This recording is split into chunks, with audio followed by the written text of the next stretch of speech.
خوش آمدید۔ آج ہم کتاب دا پریچنگ آف اسلام کے 9ویں باب کے پہلے حصے کو دیکھ رہے ہیں۔ عنوان ہے ہندوستان میں اسلام کی اشاعت۔ عام طور پر جب یہ ذکر آتا ہے تو فوراً ذہن فوجی طاقت کی طرف جاتا ہے، محمود غزنوی، اورنگزیب وغیرہ۔ جی بالکل، لیکن مصنف کا کہنا ہے کہ یہ تصویر نامکمل ہے۔ ہندوستان کے مسلم آبادی کا ایک بہت بڑا حصہ وہ لوگ ہیں جنہوں نے بغیر کسی جبر کے یعنی مبلغین کی باتوں سے متاثر ہو کر اسلام قبول کیا۔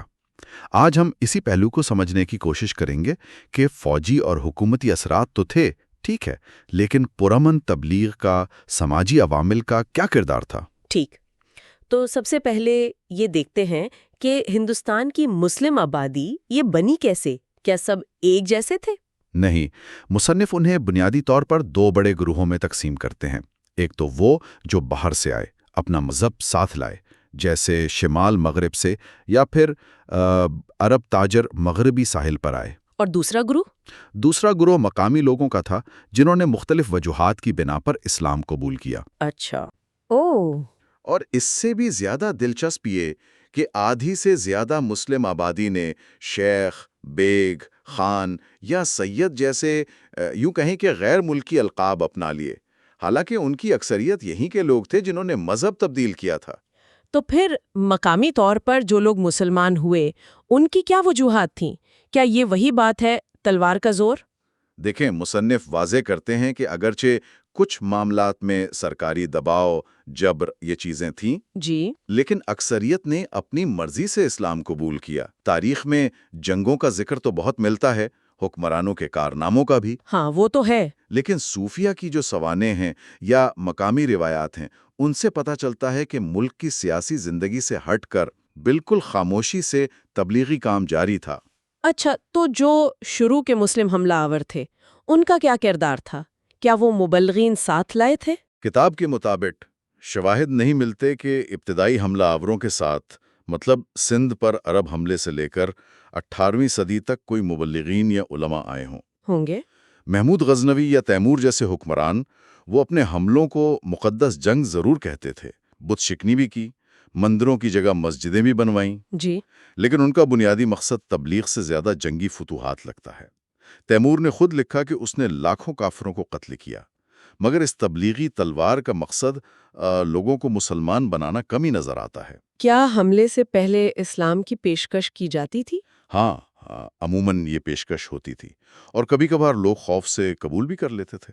جیسے بلند شہر کے ایک رئیس تھے ہردت، اچھا، انہوں نے محمود غزنوی کے سامنے جان بچانے کے لیے اسلام قبول کر لیا، لیکن ایسی تبدیلیاں اکثر عارضی ہوتی تھی۔ حملہ آور گیا، وہ واپس اپنے مذہب پر۔ یعنی وہ پائیدار نہیں تھیں؟ بالکل نہیں، اسی ہردت کی نسل میں بعد کا راجا تو ہندو ہی تھا۔ اچھا، پھر بعد کے جو خاندان آئے، خلجی، تغلق، لودھی وغیرہ، ان کا رویہ کیسا تھا؟ وہ عموماً جنگ و جدل یا پھر محصول وصول کرنے میں زیادہ مصروف رہتے تھے۔ البتہ کچھ مثالیں ملتی ہیں، جیسے محمد غوری کے اثر سے شمالی پنجاب کا گھکڑ قبیلہ مسلمان ہوا، جی، یا خلجیوں نے نو مسلموں کو کچھ اعزازات دیے۔ لیکن فیروز شاہ تغلق ایک آپ کہہ سکتے ہیں نمایاں مثال ہیں۔ وہ کیسے؟ انہوں نے خود لکھا ہے کہ میں نے غیر مسلموں کو اسلام قبول کرنے کی ترغیب دی اور یہ اعلان کیا کہ جو کلمہ پڑھے گا اس کا جزیہ معاف کر دیا جائے گا۔ تو یہ تو ایک طرح کی ترغیب ہوئی۔ جی بالکل، اور اس کی وجہ سے وہ لکھتے ہیں کہ بہت سے ہندو مسلمان ہوئے۔ پھر مغل دور میں کیا صورتحال بنی؟ مغلوں کے دور میں جب مسلم طاقت زیادہ مستحکم ہو گئی تو اسلام کے جو مذہبی اثرات تھے وہ زیادہ گہرے ہوئے، زیادہ مستقل ہوئے۔ ہندو مت پر بھی اس کا اثر نظر آتا ہے، توحیدی تحریکوں کی شکل میں۔ اچھا، اس کے علاوہ ایک اور چیز تھی، مسلم درباروں میں ترقی پانے کے لیے بھی لوگ اسلام قبول کرتے تھے۔ کئی راجپوت خاندان اسی طرح مسلمان ہوئے۔ جیسے کوئی مثال؟ جیسے اودھ کا بجگوتی قبیلہ ہے، ان کی ایک مسلمان شاخ ہے، اور دلچسپ بات یہ ہے کہ ان میں سے کچھ خاندان آج بھی اپنی پرانی ہندو رسمیں نبھاتے ہیں، جیسے بلند شہر کے لال خانی پٹھان ہیں یا مرزا پور کے گہروان راجپوت۔ اورنگزیب کے بارے میں تو بہت سی روایات ہے سرکاری دباؤ کی۔ جی ہاں، مقامی روایات میں اس کا ذکر بہت ہے، خاص طور پر مشرقی پنجاب، گڑگاؤں، کانپور میں، کہ جی ہمارے آباؤں نے زمین بچانے کے لیے اسلام قبول کیا۔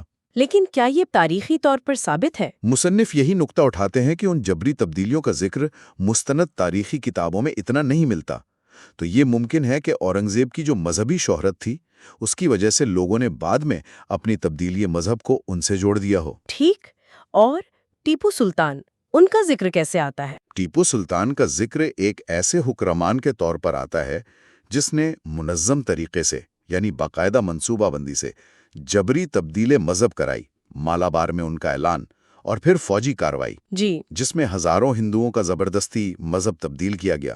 یہ ایک واضح مثال ہے۔ لیکن کیا یہ اثر دیر پا تھا؟ نہیں، جب انگریزوں کی مداخلت ہوئی تو یہ اثر بھی ختم ہو گیا اور اکثر لوگ اپنے پرانے مذہب پر واپس چلے گئے۔ تو یہاں ایک اہم نقطہ سامنے آتا ہے، وہ یہ کہ طاقت کے ذریعے مذہب تبدیل کرانا یہ زیادہ مؤثر یا پائیدار ثابت نہیں ہوا۔ یہ تو حیرانی کی بات ہے۔ جی، دہلی اور آگرہ جیسے شہر جو مسلم طاقت کے مرکز سمجھے جاتے تھے، وہاں بھی مسلمانوں کی آبادی نسبتاً کم رہی۔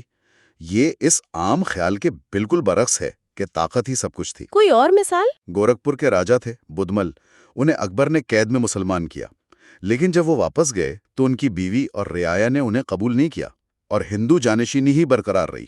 تو اگر طاقت کا کردار اتنا محدود اور اکثر عارضی تھا تو پھر اسلام پھیلا کیسے، خاص طور پر ان علاقوں میں جہاں مسلمانوں کی سیاسی طاقت کمزور تھی؟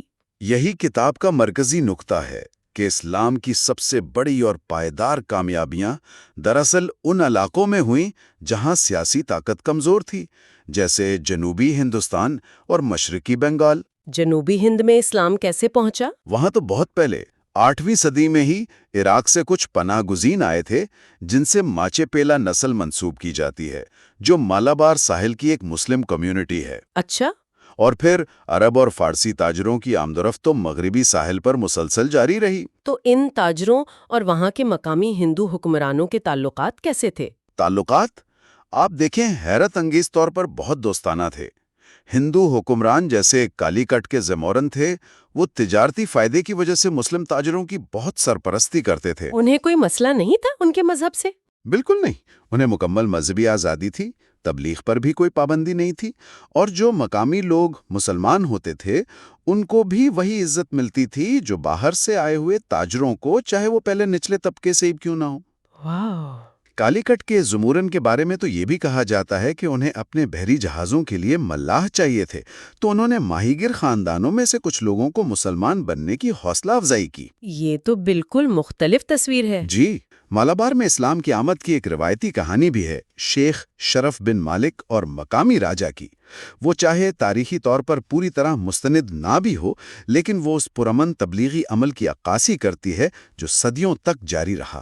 کیا جنوبی ہند میں کسی خاص مبلغ کا بھی ذکر ہے؟ جی ہاں، کئی مبلغین کے مزارات آج بھی جنوبی ہند میں موجود ہیں اور لوگ ان کی بہت عزت کرتے ہیں۔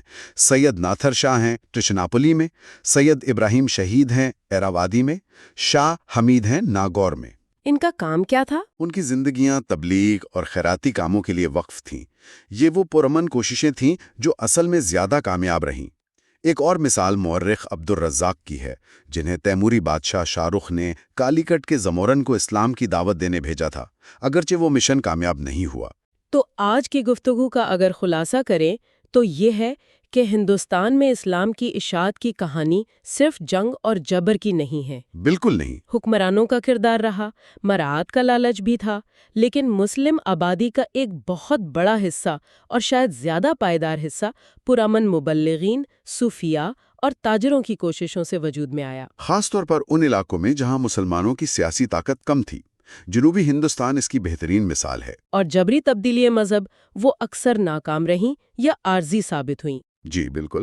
اس کے برعکس دوستانہ تعلقات، سماجی میل جول اور مبلغین کی جو پرامن کوششیں تھیں، انہوں نے اسلام کے پھیلاؤ میں کئی زیادہ اہم اور دیر پا کردار ادا کیا۔ یہ تاریخ کا وہ پہلو ہے جسے سمجھنا ہندوستان کے مسلم معاشرے کی جو پیچیدہ اور متنوع تشکیل ہے اس کو سمجھنے کے لیے بہت ضروری ہے۔ واقعی یہ سوچنے کی بات ہے کہ اگر ان مبلغین اور صوفیاء کے کام کی تاریخ بھی اتنی ہی تفصیل سے لکھی جاتی جتنی جنگوں اور بادشاہوں کی لکھی گئی ہے، تو آج شاید ہندوستان میں اسلام کی تاریخ کا جو مقبول عام بیانیہ ہے وہ کافی مختلف ہوتا۔ بہت شکریہ آپ کا اس گہری گفتگو کے لیے۔ شکریہ۔